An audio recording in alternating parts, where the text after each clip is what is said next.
5 राज्यों में सत्ता की कमान किसके हाथ में रहेगी, जोड़ तोड़ वाली सियासत क्या आकार लेगी, इन तमाम सवालों के जवाब मिलेंगे। तस्वीर पूरी तरीके से साफ हो जाएगी। लेकिन नतीजों से पहले सियासत में अजीब सी कश्मकश है, और ये कश्मकश बागी उम्मीदवारों की वजह से है।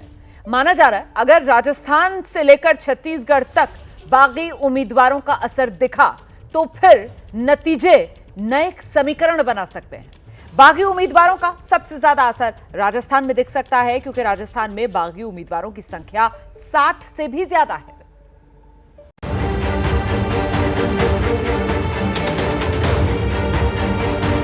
किसे मिलेगी मरुधरा की गद्दी? मध्य प्रदेश छत्तीसगढ़ में कौन आगे कौन फिसड्डी? मिजोरम में किसके हाथ में आएगी कमान? क्या तेलंगाना में बदलने वाला है निजाम? इन सवालों का फाइनल जवाब मिलने में अब बस कुछ ही वक्त बाकी है। लेकिन मतगणना से पहले एग्जिट पोल के नतीजों ने सियासी दलों के कार्यालयों पर सरगर्मी बढ़ा दी है। जोड़ तोड़ वाली सियासत करवट ले रही है। टिकट की रेस में किनारे कर दिए गए बागी नेताओं की भूमिका अचानक से किंग मेकर की नजर आने लगी है। भारतीय जनता पार्टी स्पष्ट बहुमत, प्रचंड बहुमत से सरकार बनाने जा रही है। डॉक्टर साहब, जोड़ तोड़ की बात भी आने लगी है। कुछ आंकड़ों के बाद ये कहा गया कि कांग्रेस ने कुछ रिसोर्ट बुक कर लिए हैं, निर्दलियों पर निगाहें। इसकी आवश्यकता नहीं पड़ेगी। रिजोर्ट तो तब बुक करे जब अंकों का मिलान आसपास कहीं दिखाई दे। मेरा आंकड़ा 124 तक पहुंचेगा, 135 124 के बीच में कहीं भी हम ठहरेंगे। हमारा जो दिल्ली का नेतृत्व है, खड़गे साहब, राहुल गांधी जी, वो सब अलर्ट मोड पर हैं, तो वो अपने आप देखेंगे कब कौन सा एक्शन लेना है। और यदि 90 से 100 के बीच में बीजेपी कांग्रेस का आंकड़ा आता है और हमारी एक भी सीट ऊपर आती है तो सरकार हम बनाएंगे, सुन लेना। कांग्रेस हो या बीजेपी, दोनों पार्टियां बहुमत का दावा तो कर रही हैं, लेकिन चेहरों की भाव भंगिमा बदली सी नजर आ रही है। ऐसा क्यों है, पहले इसे समझिए।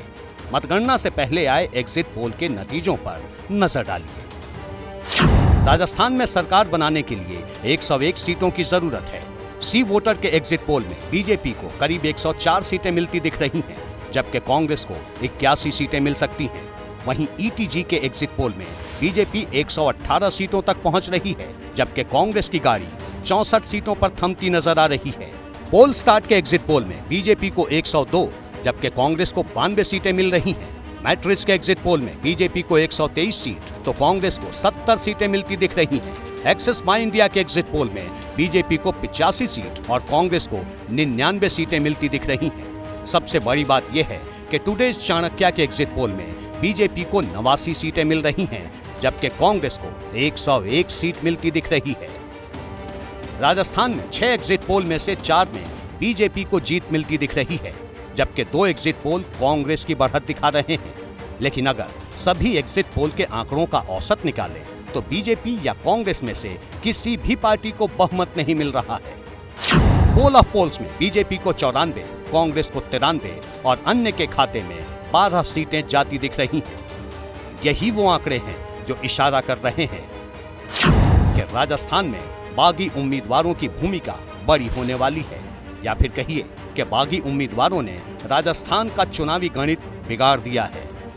बताया जा रहा है कि नतीजों से पहले ही बीजेपी और कांग्रेस ने प्लान बी पर काम भी शुरू कर दिया है। हालांकि बीजेपी को अब पूर्ण बहुमत मिलने की उम्मीद है। आप लोग ये कह रहे हैं कि प्रचंड बहुमत की आपकी सरकार बनेगी, आप ये कह रहे हैं। मुझे एक बात बताइए कि दूसरा भी ऑप्शन भी सोच रखा है क्या आपने? कई बार रहता है प्लान ए नहीं होता है काम तो प्लान बी होता है, कोई प्लान बी सोचा हो? ना, स्पष्ट बहुमत की सरकार बनेगी और बहुत अच्छे बहुमत से बनेगी। कोई प्लान बी है ही नहीं, प्लान की जरूरत ही नहीं पड़ेगी। राजस्थान में किसी एक पार्टी को स्पष्ट बहुमत न मिलने की आशंका इसलिए भी जताई जा रही है क्योंकि 2018 विधानसभा चुनाव के मुकाबले इस बार मतदान में आंशिक बढ़त दिखी है। जबकि राजस्थान का चुनावी ट्रेंड रहा है कि जब भी पिछले चुनाव के मुकाबले मतदान 3% से ज्यादा हुआ है, नतीजों ने बीजेपी के लिए सत्ता का दरवाजा खोला है। इसके अलावा बागी उम्मीदवारों की बड़ी संख्या भी कांग्रेस और बीजेपी को परेशान कर रही है। राजस्थान में कांग्रेस और बीजेपी से बागी हुए उम्मीदवारों की कुल संख्या 60 से भी ज्यादा है, जो कि कई सीटों पर पार्टी कैंडिडेट से ज्यादा मजबूत स्थिति में है और जीत के समीकरण को बदलने का मादा रखते हैं। वसुंधरा सरकार में मंत्री रह चुके यूनुस खान डिडवाना सीट से उम्मीदवार हैं। कोटपुतली से मुकेश गोयल, चित्तौड़गढ़ से चंद्रभान सिंह, शाहपुरा से कैलाश चंद्र मेघवाल, शिव सीट से रविंद्र सिंह भाटी, झोटवाड़ा सीट से आशु सिंह सुरपुरा। राजस्थान में बीजेपी से बागी हुए उम्मीदवारों में ज्यादा संख्या उन नेताओं की है जो वसुंधरा राजे के करीबी हैं और वसुंधरा को मुख्यमंत्री बनाए जाने पर वो साथ भी आ सकते हैं, जबकि न बनाने पर बीजेपी का खेल बिगाड़ सकते हैं। देश की राजनीति में राजस्थान अकेला ऐसा राज्य है जहां कभी कभी बागी जो है बाघ बन के ऊपर आते हैं और वो दहाड़ उनकी जो होती है वो काम करती है, लेकिन बाद में किसी भी दल के पास जाने के बाद वो बिल्कुल एक बहुत ही जंगल के राजा के आगे नतमस्तक होते हुए अपना काम करते हैं।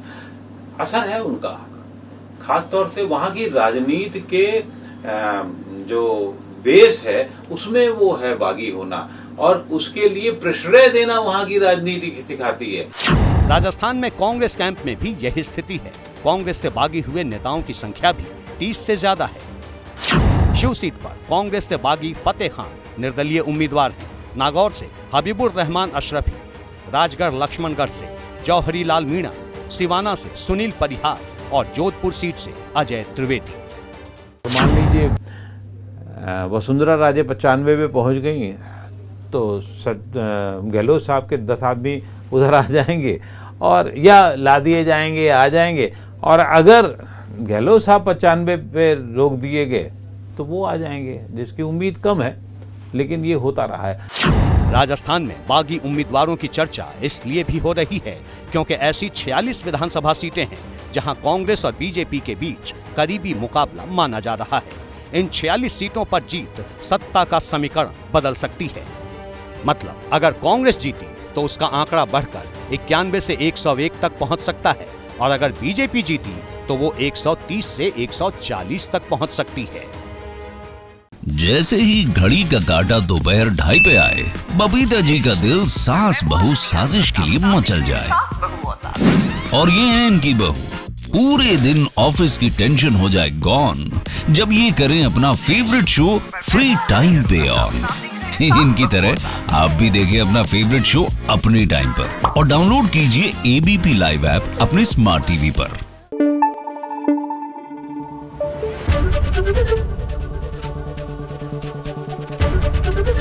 एबीपी न्यूज आपको रखे आगे।